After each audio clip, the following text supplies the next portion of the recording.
My name is Kris Heeter, or I also go by Kris Klug. I'm a researcher at Indiana University, and I work not in the fruit or nut field, but I'm a biologist there, and I've been there for about 30 years. So you're a biologist. What's your main focus of study? I work now on with a group called the Drosophila Genomics Resource Center, and we acquire and catalog DNA samples for the fruit fly. It's a well-studied organism. It's been probably the most studied organism in terms of human disease because fruit flies get the same human diseases that we do. So they get cancer and Alzheimer's, epilepsy, diabetes. And so people don't care if you kill hundreds and thousands of fruit flies, so you can mutate them and study these disease pathways and then kind of learn more about the human diseases, and you can even do drug trials on those. So That's incredible. Oh my yeah. goodness. Who would have thought? Yeah. Who would have thought? Yeah. So how is it that you're involved with fruit trees in your life? See, I started out when we first bought our house years ago. I planted a few blueberry bushes and loved it. And then in the last 5 years, we bought some property and decided to grow some fruit trees. And I knew nothing, absolutely nothing about growing fruit trees. So I somehow found by accident through a friend of a friend that there was a group called the Indiana Nut and Fruit Growers Association here in our state. And so he invited me to a meeting and I went. And the first person I met was Jerry Lehman. And he was, as you know, Jerry, he passed away last year, but he and his wife were so gracious and they introduced me to so many people. And so I got started that way, learning from those guys. And most of the people in that group at the time were doing this for years. And so they had a wealth of knowledge. And then Jerry had encouraged me to go to a NAFEX, the North American Fruit Explorers Conference. And so that's when I actually heard you speak for the first time. That was a lot of fun. That was a great Yeah. conference. I Yeah. learned so much. Okay, so now your position in NAFEX. What exactly do you do in NAFEX? So I came on last year as president of NAFEX. And it was kind of, I had already been helping out a lot with the Indiana Nut and Fruit Growers Association. And when Jerry Lehman passed away, he left a lot of big shoes to fill. And the organization needed some help. So I volunteered and somehow got into the president. Mhm. And so I've been doing that and helping out with membership. And then I also help with the NAFEX quarterly, which is called the Pomona. So I help gather articles and put that together and get it out to our members. So you come from such an interesting background. What kind of backgrounds are the NAFEX members coming from? Are they all scientists? Are they amateurs? Who would you get in NAFEX? We get all sorts of people. So historically, NAFEX has been around for over 50 years, and it has always been a very wide and diverse group of people. So it is the North American Fruit Explorers. So most of the people come from North America. However, we do have members from around the world, and we range in backgrounds from someone like me who might be a scientist, but doesn't really have a background in growing plants. We do have university people who are experts in growing. But then we also have a lot of hobbyists, people who do this for fun. We have people who do it commercially, and people who will never ever sell a fruit or a tree.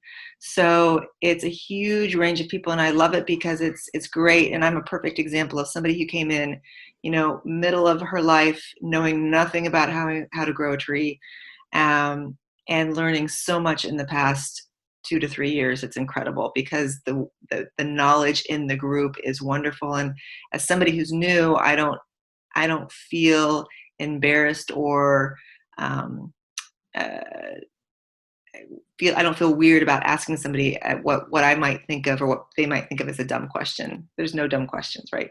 So that's how we learn. And so, and you have to think of it as these people who've been in the organization for a long time, they were new too at one point, so they had to learn from somebody, and they love to pass their knowledge down. So I think it's a wonderful way, and it's a very diverse group. So you've got the conferences. Now there's also a Facebook group that's really active. What can people get out of that group? So that group is open to anybody, and you can ask a question. You can post pictures. Um, there's people from all over the world on that group, and so I've seen everything from I have this apple. Does anybody know where I can figure out what kind of variety it is, or I want to grow quince. Where do I start?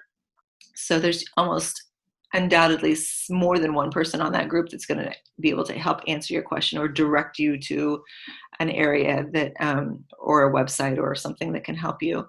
So we've been talking about how NAFEX as an organization can help new growers and intermediate level growers and advanced growers in connecting and learning together. But what can growers do for NAFEX? In other words, is there opportunities to get involved with a board or get involved in creating a new direction or a direction for the organization? Yes, there's definitely opportunities. So the first thing that we encourage people to do is just simply write us. It could be a short email that says, "Hey, I'm Jane Jones and I live in Iowa and this is what I'm growing," or "I want to learn to grow this." So the Pomona, the quarterly, has historically always been written by growers for growers. So, we've always encouraged people of all levels to email in. So, the first thing that anybody can do is just contribute an email or an article. And we encourage that once a year. Just check in with us. Let us know what you're doing. If you're someone that likes to write and you want to write a longer article, you can do that as well. So we have some people who write about what they've been growing. We have some people who write about research they've been doing. And so it's all about trial and error. And it doesn't have to be articles that have a good ending. It could be I tried this and it failed, because everybody can learn from that, right? So if you tried something in your area and it didn't work, that's helpful for other people in your area.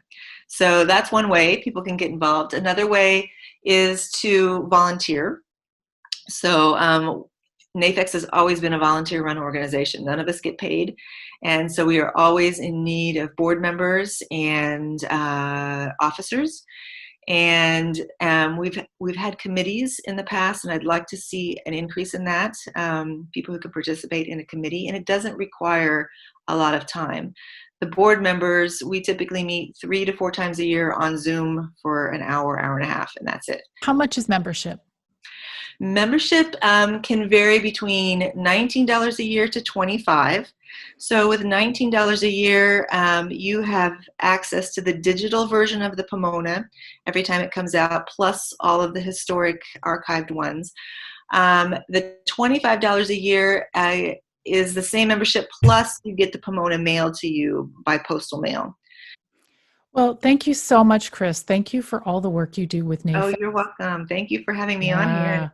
Yeah, yeah, it's so great to talk to you. NAFEX, the Facebook group has been amazing. The people that I have met through your organization has been amazing. So let's make sure that this organization goes for at least another 50 years, Yes, definitely. connecting all of us so we can learn from each other's experiences. Yes, yes. Yeah. Thank you very much for promoting NAFEX. We appreciate it. Okay, take care. Bye bye. All right, bye-bye.